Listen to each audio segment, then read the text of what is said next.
입장이라면 두렵고 불안하고 뭐 해서 잠을 못 자고 그럴 텐데 굉장히 깊이. 그래서 잠을 들었고 거기에 뭐냐면 천사는 나중에 오시잖아요. 하나님의 사자가 와서 깨운다고 그럴 때 막 옆구리를 쿵쿵 쳐갖고 깨운 거예요. 그냥 건드려 깨우냐 쿵쿵. 근데 그만큼 깊이 잠이 들었다는 거고. 그래서 깊이 잠이 들 수 있었다는 게 뭐냐면 베드로 자신도 그 상황을 알 거예요. 거기서 자기가 이제 죽을 수도 있고 그 당시에 이제 기독교가 막 이렇게 좀 확장될 그런 시기니까. 그런데 그때 자기가 죽을 걸 알면서도 어떻든 기도를 했습니다. 굉장히 간절히 기도를 하고 그리고 그 기도를 통해서 믿음이 확실하게 확정이 된 거고 그러면서 동시에 뭐예요? 모든 걸 맡긴 거예요. 하나님한테. 믿으니까 하나님이 살아계시고 역사하신 거니까 알아서 다 하실 걸 믿고 그러니까 그냥 편안히 잘 수가 있었다. 그러면서 동시에 밖에 그 다락방에서 또 기도를 했잖아요. 예루살렘 교회가. 그래가지고 거기서 기도는 뭐냐면 계속 베드로가 지금 잡혀갔는데 이 베드로를 살려주십시오 하고 기도를 해요. 그런데 베드로가 천사가 옆구리를 치면서 이제 보시면 정말 이거는 세상적인 그 이치로 보면 이해가 안 되는 부분. 어떻게 밤에 천사가 일어나서 깨워가지고 나가는데 문이 2개가 착착 열리는 거예요. 그래갖고 그 감옥 밖에까지 내보내고 천사가 사라지잖아요. 그러니까 바울도 이게 꿈인지 생신인지 모르고 그냥 나갔다가 밖에 나가서 보고 이제 그 대사. 이게 뭔 일이야? 이게 웬일이야? 아니 내가 왜 밖에 나와 있어? 그러면서 이제 이게 하나님의 은혜라는 걸 이제 깨달은 거죠. 그리고 부랴부랴 가잖아요. 그 다락방으로 간대. 그 다락방이 이제 그 예수님이 마지막 최후 만찬했던 그 다락방으로 이렇게 마가의 어머니의 집이라고 하는데 거기서 이제 다락방에 갈 때도 보였어요. 가서 문을 두드리는데 뭐예요? 여자애가 뛰어나오잖아요. 롯데라. 뛰어나와가지고 그 밖에서 문 두드리는 소리만 듣고도 얘는 알아봐.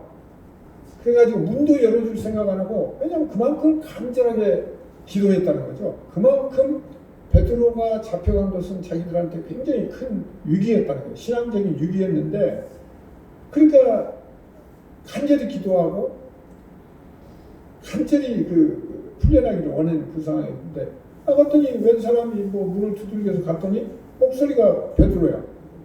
그러니까 그냥 열어줄 생각도 안 하고 그냥 너무 기뻐갖고 뛰어들어가서 베드로 왔다고 이렇게 얘기를 하니까 그 기도하는 사람들이 뭔 소리야?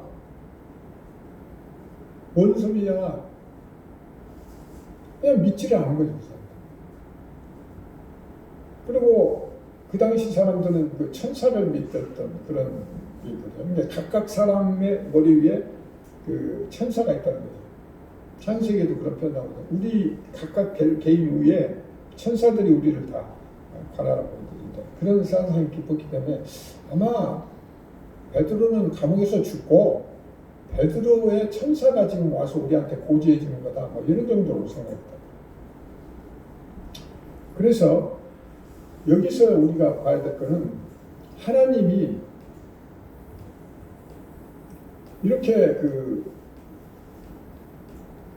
사자를 보내서 베드로를 살려내시는 정말 상상할 수도 없는 인간 세상에서 볼 수도 없는 그런 일들이 일어났다고 해요. 그래서 여기서 중요한 것은 어떤 사람들은 이게 베드로가 그 돈으로 그 간수를 뭐 좀 구워 삶아가지고 그렇게 해서 나왔을 거라 뭐 이런 식으로 해석하는 사람도 있어요. 그러니까 이렇게 만약에 여러분이 믿고 그럴 수도 있을 거야 이렇게 해버리면 이 신앙은 완전히 밑바닥 엉터리가 돼버려요.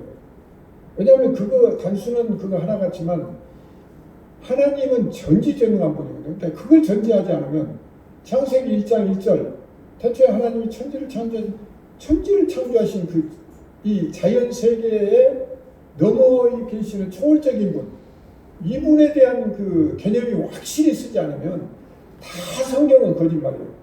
이해할 수가 없고 인간적으로 그건 안 되는 거죠. 예수님이 성육신 해왔다는 거, 동정녀 말에 통해서 태어났던 거, 이것도 이해가 안 되죠. 인정할 수가 없죠. 그렇잖아요.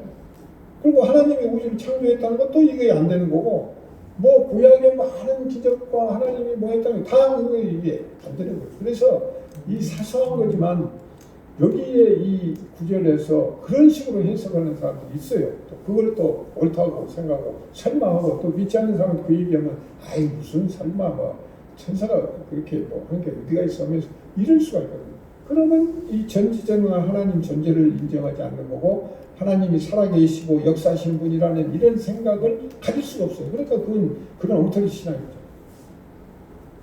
그래서 여기에서 우리가 전지전능한 하나님, 그래서 여러분들이 여기에서 이제 의심을 가졌어요. 왜 그러면 하나님이 야고보는 칼에 맞아 죽게 만드시고 왜 베드로는 똑같은 제자인데 감옥에 있는 거 그걸 풀어내셨고 이상하다 또 이렇게 생각할 수가 있어요. 하나님은 주권자세요. 하나님이 이 세상을 역사를 이끌어 가시는 하나님의 뜻과 의지가 있는 거예요. 인간이 그걸 어떻게 할 수 없어요. 그 사랑하는 야고보를 죽임으로 해서 죽임 당하는 것을 허락하심으로 해서 많은 우리 후대 또 그 당시에 그 주변 유대인들에게 뭔가 회개하고 돌아올 수 있는 그 희생양으로 지금 하나님이 그거를 그러니까 예수님이 십자가에서 돌아가실 수 있는 것도 그거잖아요. 인류를 구원하시는 그 구원자로서의 그 사명을 완수하고 그걸 통해서 예수 그리스도를 알고 믿고 하나님의 존재를 알아서 그래서 하나님 인도하시는 길로 순종하고 따라와서 이 세상에서 구원받고 또 영원한 영생의 길로 가자 하는 그런 것을 보여주시기 위한 거예요. 그래서 우리가 그런 부분들을 알아야 합니다. 결국은 야고보는 그렇게 해서 죽었습니다. 그러나 베드로는 살아나와서 베드로 자신에게도 큰 이제 영향을 끼친 거죠. 물론 예수님 그 부활하시고 3번 부인하고 또 그 뒤에 만나 뵙고 뭐 여러 가지 부활하신 예수님도 뵙고 했지만 감옥에까지 잡혀서 죽을 상황이 됐는데 그걸 다 풀어내시고 밖으로 내보내신 이 하나님의 능력을 보면서 베드로는 완전한 그 신앙으로서 틀을 잡아가지고 그래서 그 예루살렘에서 이제 가서 그 문 두드리는데 나타나가지고 사초지정을 잠깐 얘기하고 그 떠나잖아요. 그래서 다른 데로 가가지고 이제 전도를 하고 마지막 그 죽을 때는 결국 십자가 처형을 당하는데 그때 우리 주님이 이렇게 십자가를 메고 죽으셨는데 내가 어떻게 주님하고 똑같이 그렇게 십자가 똑같이 죽을 수가 있냐. 나는 거꾸로 달아도 그래가지고 거꾸로 매달 십자가에 죽었다고 그렇게 기록이 나올 정도로 어떻든 그런 큰 변화들이 있는데 이것이 중요하다. 또 하나는 기도했다는 거. 아까 베드로도 감옥에서 간절한 그 자기 상황 속에서 기도했지만 그 밖에 여러 무리들이 기도했다는 거. 이게 이제 하나님한테 굉장히 그 인정받고 하나님의 은혜를 받는 그런 계기가 됐다. 어떻게 해서 하나님은 그렇게 응답하시는 분이다. 하나님을 일을 위해서 하나님의 뜻을 이루시는 그 과정에서의 모든 여러분의 기도들은 다 응답받습니다. 100% 받습니다. 산을 옮기는 것까지도 다 응답받는 뜻이라고 했죠. 그런데 응답 못 받는 건 뭐예요? 우리가 사용을 취해서 내 개인의 어떤 이익과 내 어떤 그런 걸 위해서 기도하고 그걸 요구하면 그건 안 돼요. 그래서 우리가 기도하는 것도 조심해요. 그냥 어렵고 힘들 때 해야죠. 정말 그럴 때는 여러분이 정말 힘들 때는 주님 앞에 우리 주님이시고 아버지시고 우리를 인도하신 분이니까 전적으로 매달려야 돼요. 그때 길을 열어주세요. 근데 보통은 우리가 살만한데도 숨쉴만한데도 이것 주세요 저것 주세요 뭐 우리 애 뭐 어디 대학 들어가게 해주세요 뭐 우리 집 사는데 뭐 해주세요 막 이런 거 하잖아요. 이거 정말 하나님을 모욕하는 거예요. 어떻게 보면 왜 하나님을 이용하잖아요. 하나님을 이용해서 내 사리사욕을 채우고 이게 헤롯하고 다를 바가 없어요. 그래서 우리는 정말 어려운 힘들고 그런 상황에 처하더라도 기도하면서 정말 하나님께 맡기고 정말 베드로처럼 편안한 잠을 잘 수 있는 그런 우리가 되어야 되고, 동시에 또 우리 공동체를 위해서 또 다른 누군가를 위해서도 우리가 중보 기도하고 기도하면서 하나님 뜻을 우리가 깨닫고 그 뜻에 순종하는 그런 삶을 살아가는 그런 우리가 되어야 됩니다. 그래서 그 빌립보서 4장 6절 7절에 보면 아무것도 염려하지 말고 다만 모든 일에 기도와 간구로 너희 구할 것을 감사함으로 하나님께 아뢰라. 감사함으로 아뢰라. 그리하면 모든 지각에 뛰어난 하나님의 평강이 그리스도 예수 안에서 너희 마음과 생각을 지키시라. 이 말씀도 우리가 가끔 자주 인용하고 그러는데 여기도 잘 봐야 돼요. 염려하지 말라고 했어요. 염려 안 해야 되고, 그 다음에 모든 일을 기도와 간구로 가는데 뭐예요? 너희 구할 것을 감사함으로 구하라고 했거든요. 감사함으로 하나님께 아뢰라고 그랬는데 그 다음에 뭐예요? 그리하면 모든 지경에 뛰어난 하나님의 평강이, 그렇게 하면 평강을 주신다는 거예요. 야, 너 돈 달라는 게 돈 줄게, 뭐 아파트 달라는 게 아파트 줄게가 아니라 너한테 평강을 주겠다. 중요한 건 평강이잖아요. 샬롬. 이게 중요한 거예요. 그래서 이 평강이 그리스도 예수 안에서 너희 마음과 생각을 지키신다고. 우리의 마음과 생각. 근데 우리가 어떤 고난에 처했을 때 좌절하고 절망적으로 고통을 그냥 이거를 갖다가 더 확대시켜가는 그런 삶이 아니라 믿음을 통해서 하나님의 그 뜻 가운데서 우리가 모든 것을 하나님께 맡기고 그렇게 갈 때 이런 것들이 주님의 뜻 가운데서 일어날 수 있다, 이렇게 말씀을 드릴 수 있죠. 또 하나는 그 믿음을 얘기하는데 도마의 믿음을 보통 많이 얘기하죠. 그래서 요한복음 20장 27절 9절에 보면 도마에게 이르시되, 도마가 예수님 못 믿겠다 그랬죠. 그 예수님이 부활하셨단 말이에요. 부활하신 그 예수님 앞에 내가 예수님 그 손가락, 그 손목 자국 나는데 거기다 손을 찔러보지 않고 옆구리를 찔러보지 않고 내가 예수님이 부활하셨다는 걸 믿지 않겠다, 이렇게. 또 어떻게 보면 도마 같은 놈 되지 말라고 또 막 이러는데 그게 아니에요. 그건 정상적이죠. 어떻게 보면 확실하게 확증을 가지고 내가 더 믿어보겠다는 그런 뜻도 있잖아요. 그러니까 거기까지 어떻든 우리가 주님을 믿고 따르기 위해서 그냥 매진하는 거예요. 그러면서 확인도 하고 또 두드리기도 하면서 이렇게 가는데, 주님이 이제 실제 이제 해보라고 하시죠.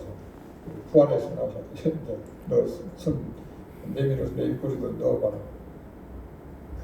그러면서 믿음 없는 자가 되지 말고 믿는 자가 되라, 이렇게 말씀하시고, 그때 뭐예요? 도마가 이렇게 옆구리에 손 넣어봐. 왜냐면 그러니까 어떤 분들은 이제 예수님이 부활하셔갖고 육체가 있냐 없냐 또 이런 거 갖고 논란이에요. 근데 너무 그런 데 신경 쓰지 마세요. 그냥 여러분 죽으면 다 하나님이 알아서 이렇게 천국 백성으로 삼아가죠. 근데 여기서 보면 뭐예요? 예수님이 우리 인간의 이런 몸은 아니지만 또 다른 새로운 형태의 몸을 입고 계신 거잖아요. 그러니까 그런 얘기를 하실 수 있고 같이 움직이셨던 거지, 영이라고 해서 아무것도 없고 그냥 그건 아니다 말이에요. 빛이시면서 이 물질적인 이런 어떤 형태의 몸이 아니라는 거죠. 새 몸이죠. 그래서 그때 도마가 뭐예요? 찔러보지도 않고 그냥 그 자리에서 고백하는 거예요. 나의 주님이시여 나의 하나님이신다, 이렇게. 그러니까 그냥 그 말씀만 듣고 그냥 완전히 제자니까 하나님 예수님 살아서 부활하셨다는 게 그게 그냥 그 말씀만 듣고도 이미 확증이 서버리는 거예요. 굳이 할 필요 없이. 그러니까 우리는 그것만, 그 상황만 보고도 예수님 믿고 전적으로 따르고 의지하면 그거 되는 거예요. 그게 예수님 말하는 그래야 믿음 없는 자가 되지 말고 믿는 자가 되라 하시면서 너는 나를 본고로 믿느냐?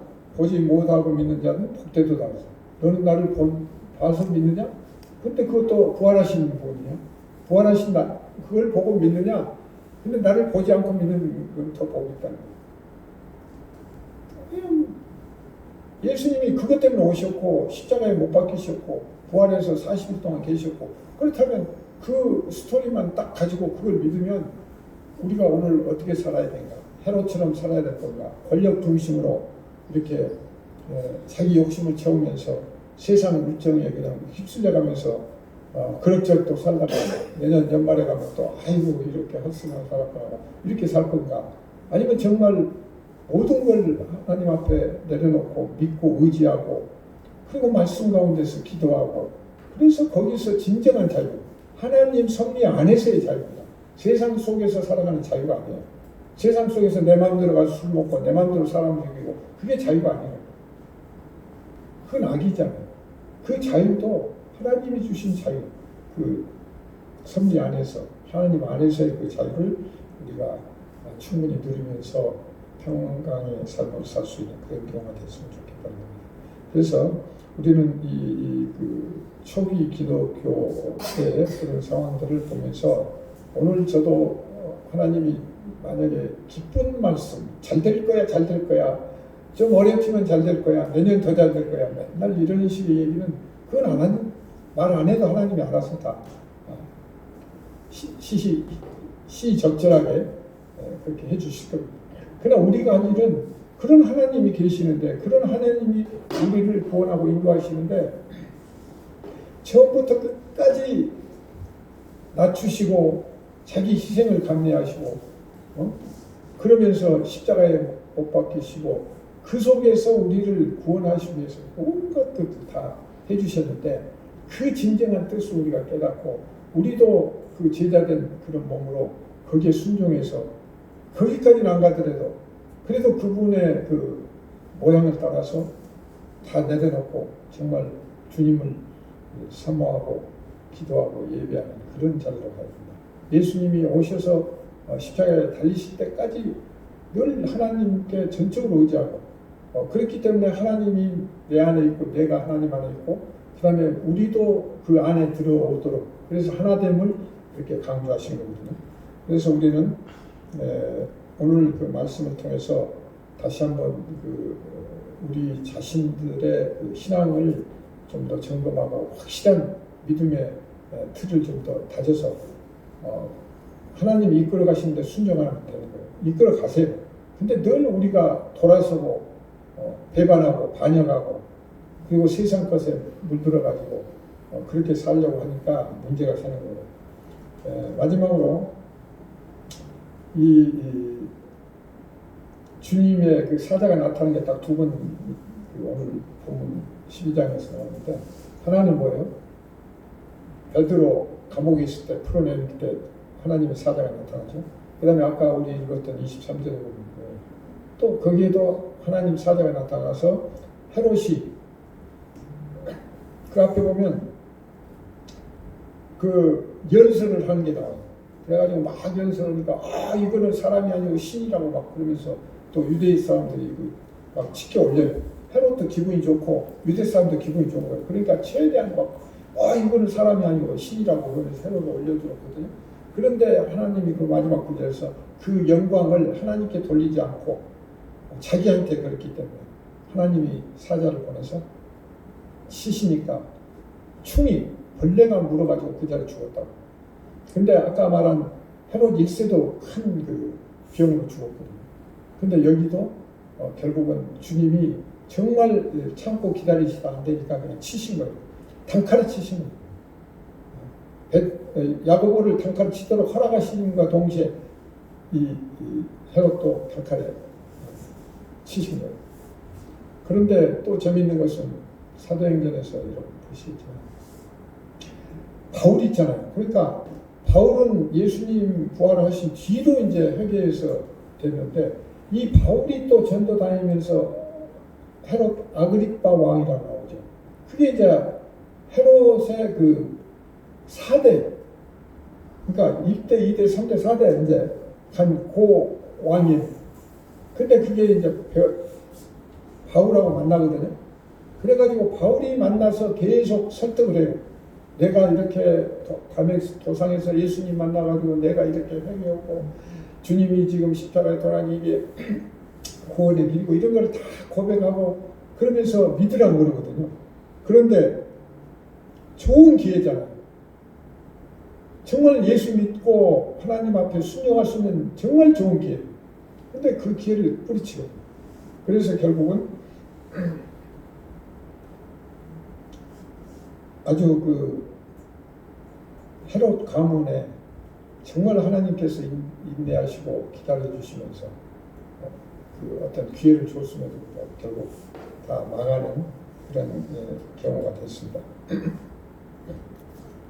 그래서 우리는 하나님 아버지의 그 전능하신 그런 것들을 우리가 좀 깊이 깨닫고 정말 이 며칠 안 남은 그 연말을 통해서 헤롯과 같은 그 악한 생각이나 유혹, 특히 우리는 믿는 사람들, 우리 안에 뭐가 그게 있다는 것보다는 그런 믿음 속에 자꾸 이 사탄이 그렇게 유혹을 하고 이렇게 소위 말하는 꼬시는 그런 식으로 우리가 분별력이 없으면 그냥 넘어가요. 그래가지고 그 사탄, 마귀, 헤롯도 마찬가지예요. 다 그 영적 전투에서는 지금 사탄한테 이용을 당하고 있거든요. 그 적그리스도는 하나님을 대적하는 거예요.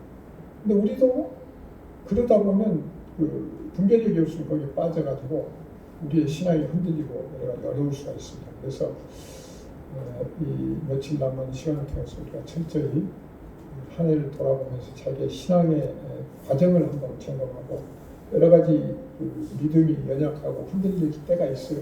그럴 수밖에 없지만 그럼에도 불구하고 주님이 우리를 사랑하시고 우리를 인도하시는 그 깊은 뜻을 깨달아서 우리는 더더욱 새해에는 정말 몸과 마음을 다 바쳐서 주님 앞에 무릎 꿇고 기도하고 말씀으로 이렇게 나아가면서 정말 믿음의 가정, 믿음의 그 교회 그리고 그걸 통해서 우리가 이웃의 큰 사랑을 전하는 그런 하나님의 백성이 되기를 축원합니다. 축도 여러 가지 찬송 있죠.